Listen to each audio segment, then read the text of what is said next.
नमस्कार दोस्तों, स्वागत है आपका एक और इन्फॉर्मेटिव वीडियो में। दोस्तों आज की वीडियो में हम डिस्कस करेंगे एक ऐसा टॉपिक जिसका हर एक सोल्जर को इंतज़ार है जो पेंशन जाना चाहता है या प्री मेच्योर रिटायरमेंट जाने के बारे में प्लानिंग कर रहा है। दोस्तों ये वीडियो आपको एक अच्छी तरह गाइड करेगी कि आपको 2025 में रिटायरमेंट प्लानिंग करनी चाहिए या एक साल वेट करना चाहिए और 2026 में आफ्टर पे कमीशन के बाद में आपको पेंशन जाना चाहिए।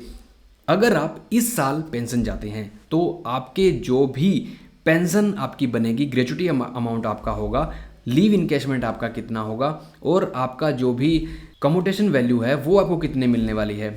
लेकिन अगर आप एक साल के बाद जाते हैं तो उसमें कितना इजाफा होगा, वो कितना बढ़ जाएगा या कितना कम हो जाएगा, ये सारी चीज़ें हम आज की वीडियो में डिटेल में कैलकुलेट करके चेक करेंगे। तो पूरा वीडियो बहुत मस्त होने वाला है, लास्ट तक बने रहिए इस वीडियो में। इस वीडियो में हम 4 लोगों को कंपेयर करेंगे। पहले पार्ट में हम क्या करेंगे, एक सिपाही की पेंशन को कैलकुलेट करेंगे, दूसरे में एक हवलदार की, तीसरे पार्ट में हम एक हवलदार की और लास्ट पार्ट में हम एक ऑफिसर साहब की पेंशन को और उनको मिलने वाले भत्तों को कैलकुलेट करेंगे कि इस साल और अगले साल दोनों में उन्हें कितना ही फर्क आखिर पड़ जाएगा। तो स्क्रीन के ऊपर आप एक टेबल देख रहे हैं जो कि कम्यूटेशन फैक्टर टेबल है। ये क्या होता है दोस्तों, ये होता है अगर कोई जवान जेसीओ ऑफिसर साहब अगर पेंशन जाता है तो जब वो पेंशन जाता है तो अगर वो कम्यूट लेता है या अपनी पेंशन को क्या करता है, हाफ करके वो एक बड़ा सा अमाउंट लेता है, यानी कि अपनी पेंशन को बिक्री करके वो एक लोन ले लेता है और अगले 15 साल तक उसे चुकाता रहता है। तो दोस्तों ये क्या होता है, आपको एक लो इंटरेस्ट पे पैसा मिलता है जो आपको धीरे धीरे करके 15 साल तक आपको देना पड़ता है। दोस्तों ऑलरेडी इसके ऊपर पहले से ही मतभेद चल रहा है या बहुत से केस हो रखे हैं कि जो ये कम्यूटेशन है वो 15 साल के बजाय 12 साल में ही इसे पूरा कर देना चाहिए और 12 साल के बाद जो भी पेंशनर है उसे उसकी फुल पेंशन मिलनी चाहिए। तो इसके ऊपर क्या नतीजा निकलता है ये तो बाद की बात है, अभी हम बात करते हैं इस कम्यूटेशन फैक्टर के बारे में। तो देखिए एक यहाँ पर एज और फैक्टर के 2 कॉलम है। एज 21 से स्टार्ट करके हमने आगे 60 तक लिया है। तो जैसे जैसे एज बढ़ रही है वैसे वैसे जो फैक्टर है वो कम होता जा रहा है, यानी कि अगर किसी की एज कम है तो उसके ज़िंदा रहने के चांसेस ज़्यादा है, उसे कम्यूट वैल्यू ज़्यादा मिलेगी। अगर कोई जो हमारा पेंशनर है उसकी एज धीरे धीरे बढ़ रही है तो जाहिर सी बात है उसके पास जिंदा रहने का जो टाइम है वो कम होता जाएगा और उसे मिलने वाले पैसे की वैल्यू भी कम होती जाएगी। उसे जो पैसा मिलना है वो उसके मुताबिक कम मिलेगा जिसकी एज अभी कम है। तो देखिए यहाँ पर हमने कुछ एक टेबल हाईलाइटेड कर रखे हैं, जैसे 37 यहाँ पर 9.126 है और एक एज 44 वाला है तो उसकी जो फैक्टर है वो 9.019 है। एक की एज 45 है तो उसे 8.9 और 48 एज में जाके वो 8.913 हो जाता है। तो दोस्तों ये जो एग्जाम्पल हम लेने वाले हैं, जैसे 37 एज के हमारे पास एक सिपाही हैं और 44 और 45 और 48 के आगे हम ऐसे ही डिस्कस करेंगे। तो अभी आप स्क्रीन पर देखिए, हम एक एग्जाम्पल लेते हैं जो कि हमारे एक सिपाही सोहनलाल हैं, उनको हम कैलकुलेट कर रहे हैं। यहाँ पर उनकी एज 37 ईयर है और उनकी सर्विस लगभग 19 साल उन्होंने कंप्लीट कर ली है। तो यहाँ पर देखिए 2 टेबल दिए गए हैं। लेफ्ट साइड का टेबल है उसकी पेमेंट को जाहिर करेगा और जो राइट साइड वाला है वो दिखाएगा उसको जो भी भत्ते यानी कि लीव इनकैशमेंट, ग्रेच्युटी और कम्यूटेशन वैल्यू जो उसको मिलने वाली है उसमें कितना फ़र्क पड़ेगा। नेक्स्ट देखिए यहाँ पर एक फिटमेंट फैक्टर दिया गया है और यहाँ पर फिटमेंट फैक्टर 1.86 से 1.96 ही हमने लिया है, क्योंककि दोस्तों ये हमें लगता है या मुझे लगता है कि ये एक तर्क संगत है जो कि हमें मिल सकता है।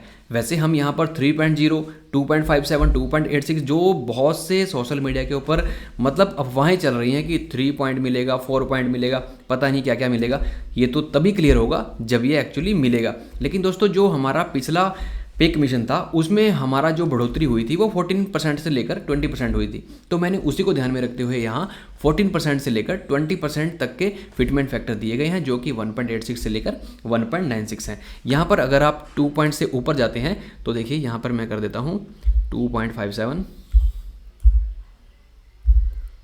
तो ये क्या करता है, ये इसको रेड कर देता है। ये हमें बताना चाहता है कि भैया ये एक तर्क संगत नहीं है, ये हमें नहीं मिल सकता, या इसके मिलने के जो चांसेस हैं वो ऑलरेडी रेड हैं, वो बहुत मुश्किल है। तो इसे हम दोबारा से 1.96 कर देते हैं,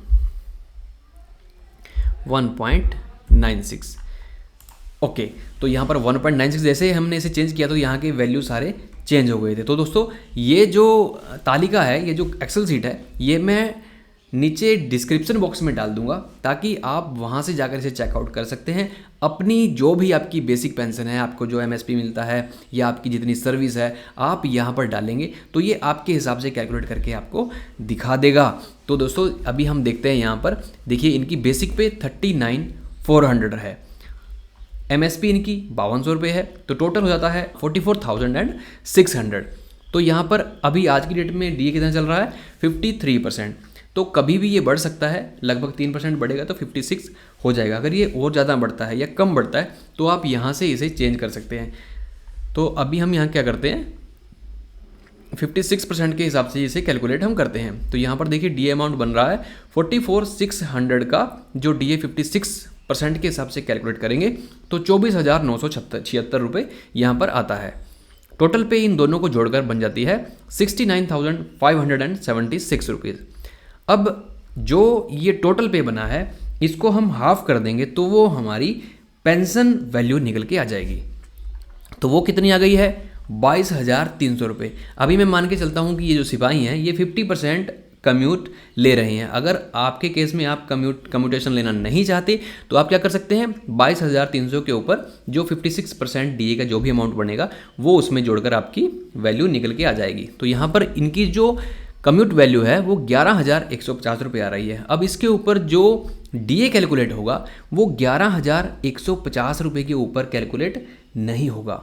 वो कितने पे होगा, वो 22,300 के ऊपर होगा। मतलब जो डीए कैलकुलेशन होता है वो हमारी फुल पेमेंट पे होता है, और जो हमारा कम्यूट वैल्यू होती है वो हमारी एक्चुअल पेंशन का हाफ हमें मिलता है। यानी कि 11,150 रुपये के ऊपर 22,300 का जो भी डीए बनेगा, डीए बोलते हैं जो सर्विस में जो ऑन सर्विस हैं उन्हें जो डीए मिलता है उसे डीए कहते हैं, और जो पेंशन्स होते हैं पेंशनर को जो मिलता है उसे डीआर कहते हैं, डियरनेस रिलीफ उनको कहते हैं। तो यहाँ पर इनका देखिए, इनका पेंशन बन गया अब 11,150 और टोटल डीए मिलाकर 23,638 रुपये। अब बात करते हैं 8th सीपीसी यानी कि 8th सेंट्रल पे कमीशन अगर आउट हो गया तो क्या होगा। तो हमने यहाँ पर 1.96 का फैक्टर इसमें इंटू कर दिया है तो ये 77,200 रुपीज़ बन गया है। उसके बाद एमएसपी में भी हमने सेम 1.96 कर दिया तो ये 10,200 रुपये आ गया है। टोटल बना 87,400। यहाँ पर डीए अमाउंट 0 है क्योंकि जैसे ही 8th पे कमीशन होगा हमारा डीए क्या होगा, 0 हो जाएगा, क्योंकि ये ऑलरेडी किस में जुड़ जाएगा, ये हमारे 7th पे कमीशन में जो हमारी बेसिक पे होगी उसमें ये ऐड किया जाएगा। तो अभी टोटल पे बन गया 87,400। पेंशन इसको हाफ कर देंगे तो 43,700 बन जाएगा, और कम्यूट वैल्यू करेंगे तो ये 43,700 का हाफ हो जाएगा 21,850 रुपये। डीए डीआर मिलाकर ये हो जाएगा 21,850। दोस्तों अब एक सोचने वाली बात है कि 7th पे कमीशन में हमारी पेंशन बन रही है 30,638 रुपये, और 8th पे कमीशन लागू होने के बाद हमारी जो पेंशन है वो कम हो गई है। ये क्या चक्कर है दोस्तों, यहाँ पर चक्कर ये है कि 7th पे कमीशन में अभी के टाइम पे डीए कितना चल रहा है, 56%। तो उसके हिसाब से जब हमें डीए 56% मिल रहा है तो यहाँ पर पेंशन बन रही है 23,638 रुपये। लेकिन 8th पे कमीशन में हमारा डीए 0 हो जाएगा, जबकि हमारी बेसिक पे बढ़ चुकी है, लेकिन हमारा डीए 0 होने की वजह से यहाँ पर ये जो हमारी पेंशन है वो 21,850 रुपये ही बनेगी। अभी आगे बढ़ते हैं। यहाँ पर देखिए लीव इनकैशमेंट। अभी मैं मानता हूँ कि 300 दिन हम क्या कर सकते हैं, मैक्सिमम हमारी छुट्टी को बिक्री कर सकते हैं या हम उसे जमा कर सकते हैं, जो भी आप बोल लीजिए, लीव इनकैशमेंट हम कर सकते हैं। तो हमने यहाँ पर 10 महीने ले लिए, क्योंकि एक महीने में 30 दिन होते हैं, तो 30 को 10 से इंटू करेंगे तो 300 दिन बन रहे हैं। तो अभी ये जो 10 महीने हैं, 10 महीने को हम टोटल पे 69,576 से इंटू कर देंगे तो ये हमारा बनेगा 6,95,760 रुपीज़। अगर हम 8th पे कमीशन तक वेट कर लेते हैं तो ये हमारी वैल्यू हो जाएगी 8,74,000 जो कि सीधा सीधा 1,78,240 रुपये का डिफरेंस हमें यहाँ पर हमारे लीव इन कैश में देखने को मिलेगा। जहाँ पर हमारा पेंशन थोड़ा कम हुआ, वहाँ पर हमारा लीव इन कैशमेंट की वैल्यू 1,78,000 रुपये बढ़ गई। दूसरा ग्रेजुटी लेते हैं। इन्होंने जो सर्विस की है 19 ईयर, तो लगभग 9.5 महीने का ग्रेजुटी अमाउंट इनको मिलेगा। यहाँ पर देखिए 9.5 के हिसाब से कैलकुलेट करते हैं तो इनका जो 7th पे कमीशन के हिसाब से ग्रेजुटी बन रहा है वो 6,60,972 रुपये बन रहा है। लेकिन अगर ये 2026 में 8th पे कमीशन के बाद में पेंशन जाएंगे तो इन्हें मिलेंगे 8,30,300 रुपये, यानी कि 1,69,328 रुपये का बेनिफिट इनको मिलेगा।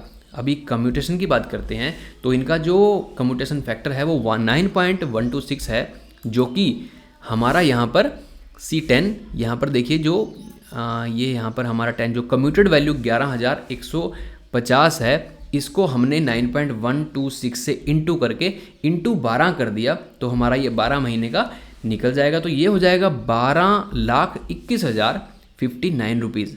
अगर हम 8th पे कमीशन में इसको देखते हैं तो ये बढ़कर 23,92,837 रुपीज़ हो जाता है, जो कि सीधा सीधा 11,71,778 रुपये का फ़ायदा हमें मिलेगा। टोटल कॉप्स की बात करते हैं तो यहाँ पर 25,77,791 रुपीज़ हमें 7th पे कमीशन यानी कि 2025 में अगर हम रिटायर जाते हैं तो ये हमें मिलता है। अगर हम 8th पे कमीशन में जाएंगे तो हमें 40,97,137 रुपीज़ मिलेंगे, जो कि लगभग 15,19,346 रुपये का फ़ायदा हमें होगा। अगर हम 2025 में रिटायर ना जाकर हम जाते हैं 2026 में पे कमीशन लागू होने के बाद, तो हमें 15,19,346 रुपये का फ़ायदा होने वाला है। तो दोस्तों इतना नुकसान क्यों करना, हम इसके लिए वेट करना हमें चाहिए। तो दोस्तों आपने स्क्रीन के ऊपर देखा कि आपकी पेंशन में थोड़ा सा नुकसान हुआ, जबकि आपको मिलने वाला जो इकट्ठा पैसा है उसमें बहुत सारा फ़ायदा हो गया। अभी आप कमेंट करोगे कि आपने यहाँ पर AGIF का और जो हमारा AFP फंड है उसके बारे में तो कुछ बताया नहीं। तो दोस्तों वो आपका अपना पैसा है, जिसने जितना जमा किया होगा उसके ऊपर करंट जो भी रेट ऑफ इंटरेस्ट लग रहा है वो लगाने के बाद आपको वो मिल जाएगा। तो वो आपका खुद का पैसा है, वो अभी भी उतना ही मिलेगा और पे कमीशन आउट होने के बाद भी उतना ही मिलना है, इसलिए उसके बारे में मैंने कोई चर्चा नहीं की। जहाँ यहाँ पर मैंने जो चीज़ें सबके लिए कॉमन हैं वो चीज़ें मैंने यहाँ पर डिस्कस करी हैं। नेक्स्ट एग्जाम्पल लेते हैं, जो कि हमारे एक हवलदार जी हैं, हवलदार मोहनलाल। अब हमारे मोहनलाल जी ने एज लगभग इनकी 45 है और इनकी सर्विस लगभग 26 ईयर हो चुकी है। तो यहाँ पर 7th पे कमीशन के हिसाब से देखते हैं। पहले बेसिक पे इनकी 51,100 रुपये है। अभी MSP इनको 5200 मिलती है, तो टोटल पे हो गई 56,300 रुपीज़। 56,300 में 56% का DA लगेगा तो ये 31,528 रुपीज़ होता है। टोटल पे हो गई, टोटल हो जाती है हमारी 56,300 और 31,528 जोड़ दिया तो 87,828 रुपीज़ हो जाती है। हाफ कर देंगे तो इसकी पेंशन आ जाएगी 28,150 रुपये। कम्यूट करेंगे 50% तो 14,075 रुपये और DA मिलाकर 29,839 रुपये। अगर ये हवलदार मोहनलाल जी 2025 में पेंशन जाते हैं तो उन्हें इतनी पेंशन मिलेगी। अगर ये वेट करके 2026 में जाते हैं तो सीधे सीधे पहले हम 1.96 का यहाँ पर जो फैक्टर है वो इंटू कर देंगे तो 1,02,000 रुपये यहाँ पर इनके बन जाते हैं। जो MSP है वो 10,200 रुपये हो जाएगी। टोटल हो जाएगा 1,10,400 रुपये। DA अमाउंट 0 हो गया तो कुछ नहीं मिलने वाला, तो यहाँ पर टोटल पे सेम रहेगा। पेंशन हाफ कर देंगे तो 55,200 रुपये और कम्यूट जो इन्होंने लिया है तो 27,600 रुपये ये हो जाएगा। DA है ही नहीं है तो जुड़ेगा नहीं, तो खाली 27,600 ही यहाँ पर इनको मिल जाएगा। मतलब 29,839 रुपये इस साल जाने से, 27,600 मिलेगा नेक्स्ट ईयर जाने से। अब बात करते हैं इनकी लीव इनकेशमेंट के बारे में। तो लीव इनकेशमेंट इनका भी हम 10 महीने का ही लेंगे। देखिए यहाँ पर 87,828 रुपये को हम 10 से इंटू कर रहे हैं, क्योंकि इनका भी हमने 300 दिन यानी कि 10 महीने लिए हैं, तो 8,78,280 रुपये इस साल जाने से इनको मिलेंगे। लेकिन नेक्स्ट ईयर जाने से इन्हें 11,04,000 रुपीज़ मिलने वाले हैं, जो कि 2,25,000 एंड 720 रुपये का फ़र्क इनको देखने को मिलेगा। अभी अगर हम ग्रेजुटी की बात करते हैं तो लगभग 26 साल सर्विस है तो 13 मंथ की इन्हें ग्रेजुटी मिल जाएगी। तो यहाँ पर इनका जो ग्रेजुटी अमाउंट है वो देखिए ये होता है 11,41,764 रुपये, और 8th पे कमीशन के बाद अगर ये जाते हैं तो इन्हें ये 14,35,200 रुपये मिलेंगे, जो कि लगभग 2,93,436 रुपये का फ़र्क यहाँ पर हमें देखने को मिलेगा। कम्यूटेशन वैल्यू की बात करें तो 8.996 ये इनका कम्यूटेशन फैक्टर है, जो कि इसको हम इंटू कर देंगे जो हमारा कम्यूटेड वैल्यू है, तो उसके हिसाब से ये कितना निकल के आ रहा है 15,19,424 रुपये। अगर हम 8th पे कमीशन के हिसाब से देखते हैं तो ये होता है 29,79,475। डिफरेंस बन रहा है 14,60,051 रुपये का। दोस्तों टोटल की बात करते हैं तो 7th पे कमीशन के हिसाब से 2025 में ये जाएंगे तो इन्हें मिलेंगे 35 लाख रुपये, 35,39,468 रुपीज़। और अगर ये जाते हैं 2026 में तो इन्हें 55,18,675 रुपीज़ मिलेंगे।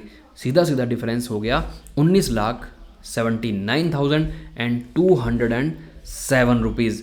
दोस्तों इतना बड़ा डिफरेंस इनको मिल जाएगा अगर ये 1 साल का वेट करते हैं और 8th पे कमीशन के बाद में पेंशन अपनी प्लान करते हैं। ओके, तो अब हम लेते हैं सूबेदार सोहन लाल, जिनकी एज 48 ईयर है और जिनकी सर्विस 30 ईयर हो गई है। तो यहाँ पर इनकी बेसिक पे 78,800 रुपये, और यहाँ पर जो इनकी MSP है वो 5200 रुपये हमने लिख दी है। टोटल हो गया 84,000 रुपये। DA अमाउंट 56% लिया है, तो DA अमाउंट हो गया 84,000 का 56%, यानी कि 47,040 रुपये। अभी टोटल हमारा ये बन जाता है 84,000 में अगर हम 47,040 जोड़ देंगे तो 1,31,040 रुपये। पेंशन बनेगी 84,000 का हाफ कर देंगे तो 42,000। कम्यूटेड इसका हम 50% कर देंगे तो 21,000 रुपये। DA हम जोड़ेंगे पेंशन अमाउंट के ऊपर, यानी कि 42,000 रुपये का जो भी 56% आएगा वो हमने जोड़ दिया 44,520 रुपीज़। देखें ये हमने लगा दिया है यहाँ पर। इसी को 8th पे कमीशन के हिसाब में चले जाते हैं तो 1,54,400 रुपये। उसके बाद MSP इसके ऊपर भी हमारा 1.96 फिटमेंट फैक्टर जुड़ जाएगा तो ये हो जाएगा 10,200 रुपये। टोटल हो गया 1,64,600 रुपये। कोई DA नहीं है तो नील कर दिया 1,64,600 रुपये। इसका पेंशन बनेगा, हाफ कर देंगे 82,300 रुपये। 50% कम्यूट 50% कर देंगे 41,150 रुपये। DR जोड़कर हो जाएगा 41,150, क्योंकि DR है ही नहीं तो 41,150 ही रह जाएगा। तो दोस्तों 44,520 और 41,150 इतना डिफरेंस पड़ने वाला है 8th पे कमीशन की पहली जो इनिशियल पेंशन हमें मिलने वाली है। राइट साइड में आते हैं, लीव इनकेशमेंट की बात करते हैं। 10 महीने की 2025 में जाते हैं तो 13,10,400 रुपये मिलेंगे। 8th पे कमीशन आउट होने के बाद जाएंगे तो 16,46,000 रुपये इनको मिलने वाले हैं। सीधा 3,35,600 रुपये का डिफरेंस इनको देखने को मिलेगा। ग्रेजुटी अमाउंट इनका 30 साल सर्विस है तो 15 मंथ का इनको ग्रेजुटी मिलेगा, तो 19,65,600 रुपये इनको मिलेगा 2025 में जाने से। और अगर ये जाते हैं 8th पे कमीशन लागू होने के बाद तो मिलेंगे 24,69,000, जो कि 5,03,400 रुपये का फ़र्क इनको देखने को मिलेगा। कम्यूटेशन की बात करते हैं तो 8.913 इनका फैक्टर है, तो इसके हिसाब से इनका 22,46,076 रुपये बनता है अगर ये 7th पे कमीशन के हिसाब से कैलकुलेट करते हैं। अगर ये 8th पे कमीशन आउट होने के बाद जाते हैं तो इन्हें मिलेंगे 44,01,239 रुपये। सीधा 21,55,163 रुपये का फ़र्क इनको मिल जाएगा। टोटल कॉर्प्स की बात करें तो 55,22,076 रुपीज़ इनको मिलेंगे इस साल जाने पर।